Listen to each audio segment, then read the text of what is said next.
ඉතින් මේ සෑරජානන් වහන්සේගේ ඇතුලේ තියෙන විස්තර ගැන විස්තරයක් තියෙනවා. ඔය මහා සෑරජානන් වහන්සේ හදලා ඉවරුණාට පස්සේ දුටුගැමුණු රජතුමාගෙන් පස්සේ මම හිතේ 10 වෙනි වතාවට වගේ ඊළඟට රජ වෙනවා බාතිය කියලා රජ කෙනෙක්.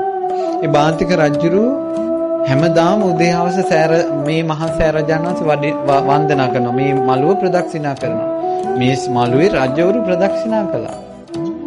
ඊට පස්සේ දවසක් මේ මාලිගාවේ යම් කටයුත්තක් මුල් කරගෙන එනකොට රැ වුණා. ඉතින් කෑම කන්න රජතුමා භෝජන ගන්න හදද්දී මතක් වුණා සෑයට ගියේ නෑ නේද කියලා.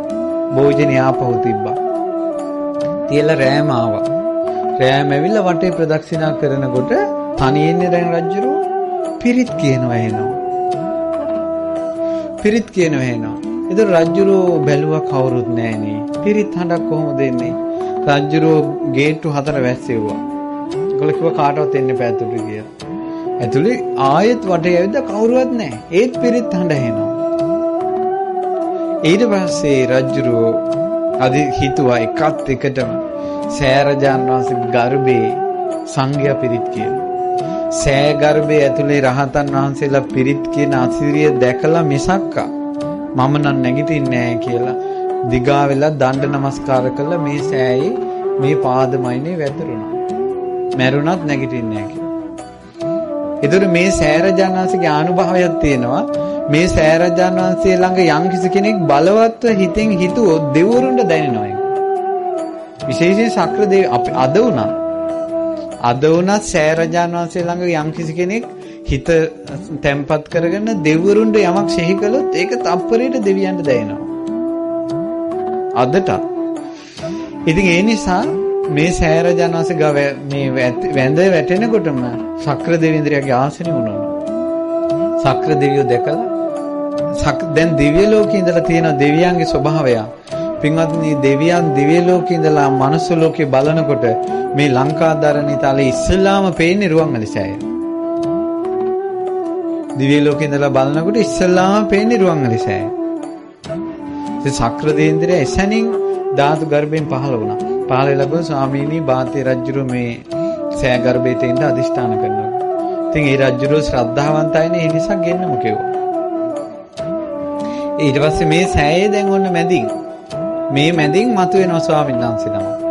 මතුවෙලා ඔහොම ආසින් ඇවිල්ලා අර රජුරන්ගේ අතින් අල්ලා නැගිට්ටුවා. එන යන් කියලා මෙහෙම ආසින්ම ගිහිල්ලා සෑ ඇතුළට ගියා.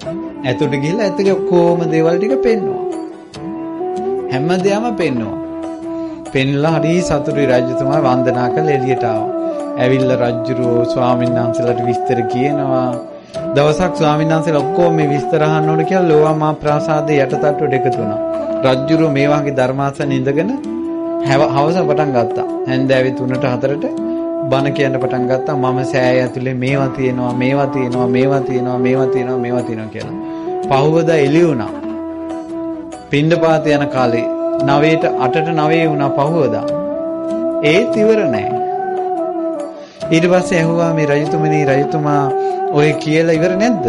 කියනවා ස්වාමිනී මම දැක්ක දේවල් වලින් 10න් පංගුවක්වත් තව කිව්වේ නැහැ කියලා. කිව්වා ස්වාමිනී මම දැක්ක ඔක්කොමත් මම දැක්කේ නැහැ කියනවා. මගේ ඇස් වලට බෙන්ච ටික විතරයි කියනවා ඔය කිව්වේ. ඒත් 10න් පංගුවක්වත් කියලා ඉවර කරගන්න බැරි වුණා කිව්වා. කොහොමද විස්තරේ? රජතුමාට ආසාවක් හිතුණා. පොඩි මේ අනුරුවක් හරි මිනිස්සුන්ට දකින්න තිබ්බොත් හොඳයි කියලා සෑය ඇතුලේ තියෙන පිළිමවල අනුරු හැදුවා. බාතිය රජුරු. හදලා රජමාලිගාවේ මිදුලේ තියලා අවුරුද්දකට වතාවක් මිනිස්සුන්ට පෙන්නනවා. ඒක බලලා ඒ ප්‍රතිමා ටික බලලා ලංකාවේ හැම ගෙදරකින්ම එක කොල්ල ගානේ බුද්ධ ශාසනය මහාන වෙලා තියෙනවා. අර පිරිම ටික දැකලා. සෑගර්භය දැක්කනම් කොහොම වෙයිද? ඉතින් පින්වත්නි ස්වර්ණමාලී මේ උතුම් මහා සෑ රජාණන් වහන්සේගේ ධාතු ගර්භයේ ওই විදිහට තමයි හැදුනේ. රුවන්වැලි මහා සෑය ගැන ධර්මයේ සඳහන් වෙන්නේ මේ මහා සෑය මේ තරම් ආශ්චර්යමත් බල සම්පන්න සෑයක් වෙන්න එක පැත්තකින් මහරහතන් වහන්සේලාගේ 이르දිමේ අදිෂ්ඨාන ඒ සෑය පිහිටලා තියෙනවා. ප්‍රධානම දේ තමයි බුදුරජාණන් වහන්සේගේ බුද්ධ අදිෂ්ඨාන පිහිටිය. බුදුහාඳුර පිරිනිවන් පාන්න පෙර අදිෂ්ඨාන කරේ උන්වහන්සේගේ ද්‍රෝණයක් සර්වඥ ධාතුන් වහන්සේලා මේ මහා සෑයේ පිහිටනවා. උන්වහන්සේගේ මහා අදිෂ්ඨාන පහක් තියෙනවා. ඒ පහෙන් හතරවෙනි එක තමයි රුවන්වැලි මහා සෑය අනාගතයේ දුටුගැමුණු නම් රජ කෙනෙක් මේ මහා සෑය කරවලා ද්‍රෝණයක් සර්වඥ ධාතුන් වහන්සේලා හිස මත තබාගෙන සෑ ගර්භයේ තැම්පත් කරන්න සෑ ගර්භයට ඇතුල් වෙන මොහොතේ ඒ ධාතුන් වහන්සේලා රජ්ජුරුවන්ගේ හිසෙන් මිදිලා අහසේ බුදුරුවක් මවාගෙන යමා මහ පෙළහර පාලා සෑ ගර්භය තුල පිරිනිවන් පාවදාල ඉරියව්වෙන් වැඩ සිටිත්වා අවුරුදු 5000ක් යනතේ ඒ උත්තම ධාතුන් වහන්සේලා ද්‍රෝණේම මාරයාටවත් සෙලවිය නොහැකි ලෙස ආරක්ෂිතව ඒ සෑය තුල වැඩ සිටිත්වා කියලා බුද්ධ අධිෂ්ඨාන පිහිටෙව්. එතකොට බුද්ධ අධිෂ්ඨානය තමයි උතන ප්‍රබලම දේ. බුදුහාඳුරෝ ධාතුන් වහන්සේලා ගැන කරපු බුද්ධ අධිෂ්ඨාන. ඊළඟට මහරහතන් වහන්සේලාගේ 이르දිමේ අධිෂ්ඨාන තියෙනවා. උන්වහන්සේලා 이르දියෙන් තමයි සීමා ලකුණු කරලා දෙන්නේ. ඊළඟට පේශාවලුළු තුන ඉදි කරද්දී අපි අහලා තියෙනවා රුවන්වැලි සෑය ගැන ඉතිහාස පොත්පත් කියවනකොට ඔය පේශාවලුළු තුන ඉදි කරන්න ගඩොල් 10 කෝටියකින් පළවෙනි පේශාවලුළු තුන ඉදි කරා. ඒ පේශාවලුළු තුන නෙමෙයි අද තියෙන්නේ. ඒ ඉදි කරලා අවසන් වෙලා රජුරෝ බොහොම සතුටෙන් මාලිගාවට ගිහිල්ලා නිදාගත්තා. උදේ මෙන්න ආරංචියක් එනවා පේශාවලුළු තුනම පොළොව ඇතුළට ගිලා බැහැලා.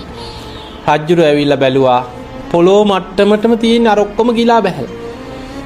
රජුරෝ කල්පනා කරා ඒකත් හොඳයිනේ. අතිවාරම ශක්තිමත් වෙනවනේ. ඔතන ඉඳන් බදින්න කිව්වා. දෙවනි වතාවේ තවත් ගඩොල් 10 කෝටියකින් ආයමත් අර විදියටම පේශාවලුළු තුන ඉවර කරලා ඊළඟ දවසේ බලනකොට ආයමත් ඒ ගඩොල් අතිවාරම පේශාවලුළු තුනත් පොළොව මට්ටමටම ආයි ගිලා බෑ. රජුරෝ ඒත් කල්පනා කරා කමක් නැහැ තවත් හොඳයි. මේ චෛත්‍ය අතිවාරම තවත් ශක්තිමත් වෙනවා. ඔය විදිහට එකපාරක් දෙපාරක් තුන් හතර පාරක් නෙමෙයි 9 වතාවක් චෛත්‍ය අතිවාරම ගිලා බැස්ස. පේශාවලුළු තුන 9 වතාවක් ගිලා බැස්ස. ගඩොල් 90 කෝටියක අතිවාරමක් උඩයි මහා සෑය තියෙන්නේ. 9 වෙනි වතාවේ රජුරෝ මනසින් වැටුණා. මගේ අඩුවක් නිසාද මගේ මොකක් හරි වැරැද්දක් නිසාද මට මේ මහා සෑය හදාගන්න බැරි. ඇයි මට නැවත නැවතත් මෙහෙම වෙන්නේ? මේ වෙලාවේ මහරහතන් වහන්සේලා රැස් කරලා අහනවා සාමීනි මම මේ තරම් අප්‍රමාණ ශ්‍රද්ධාවෙන් මේ මහා සෑය ඉදි කරන්නේ. ඇයි මට මෙහෙම වෙන්නේ? මගේ අඩුවක් නිසාද? උන්වහන්සේලා 이르දි මේ මහරහතන් වහන්සේලා වැඩි හිටියා. උන්වහන්සේලා කියන රජතුමනි මේ මහා සෑය අවුරුදු 5000ක් යනතේ බුද්ධ අධිෂ්ඨාන මත ආරක්ෂා විය යුතුයි. ඒ නිසා භූමිකම්පාවකින් වෙන ස්වභාවික විපතකින් හානියක් නොවි බොහෝ කාලයක් පැවැත්ම පිණිස අත්තිවාරම ශක්තිමත් වීම පිණිස මහරහතන් වහන්සේලා 이르දියෙන් අධිෂ්ඨාන කරලා ඒ පේශාවලුළු තුන 9 වතාවම පොළොවට ගිලා බැස්සෙව්වා කියලා. දැන් ඔය හොඳටම ප්‍රමාණවත් කිව්වා. ආයි ගිලා බස්සන්න අවශ්‍ය නැහැ කියලා. ඔතන ඉඳන් රජුරෝ බැඳගෙන යන ආයි ගිලා බහින්නේ නැහැ කියලා. එතකොට අපිට පේනවා ගඩොල් 90 කෝටියක අතිවාරමක් 10 කෝටිය බැගින් 9 වතාවක් පොළොව ඇතුළට ගිලා බැස්සෙව්වේ මහරහතන් වහන්සේලාගේ 이르දිමේ අධිෂ්ඨාන.